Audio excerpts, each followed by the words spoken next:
ভূপেন বৰা আজি তাৰিখত মোৰ লগত ইলেকশ্যন লৰাই দিয়ক মোৰ পৰা কমচে কম 20-30 হাজাৰ ভোট তলত পাব 20-30 হাজাৰ আজিকালি ভূপেন বৰাক মানুহে বেয়া পায় ভূপেন বৰাক ভূপেন বৰা বিপিআৰ পৰা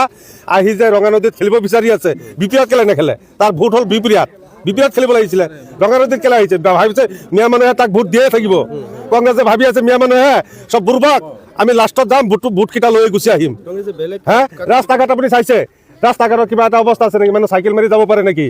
এটা মহিলা মানুহ যদি কিবা গৰ্ভৱতী মহিলা যদি থাকে যে এটা টেম্পু দি লৈ গ'লে আপুনি মেডিকেল লৈ পাব জানো মেডিকেল গৈ নাপায় ৰাস্তা ঘাট ইমান বেয়া ৰাস্তা ঘাটৰ কোনো উন্নতি নাই আমাৰ মিয়া মানুহে আগত বুজা নাছিলে সেইকাৰণে কংগ্ৰেছত ভোট দিছিলে কংগ্ৰেছক বিধায়ক এটা বনাই দিলে 5 বছৰত এদিনৰ চাহাৰা দেখা পোৱা নাই সেইকাৰণে কংগ্ৰেছে ধৰক ইমান অত্যাচাৰ যে কৰি আছে কংগ্ৰেছে কিয় মাত নকৰে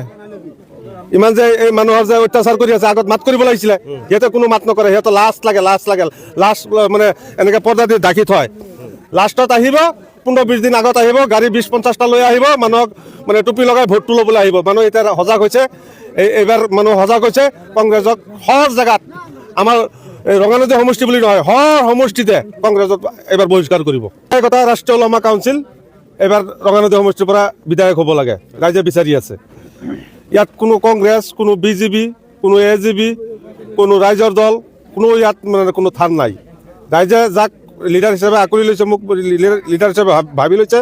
সেই হিচাপে কাম কৰি গৈ আছোঁ ৰাইজ য'ত আছে লিডাৰ ত'ত থাকিব লাগিব ৰাইজ নথকাকৈ লিডাৰ হৈ লাভ নাই আপুনি ৰাস্তা দি ঘূৰি থাকিব ফেচবুকত লিখি থাকিব মই অমুক সমষ্টিৰ পৰা MLA খেলিম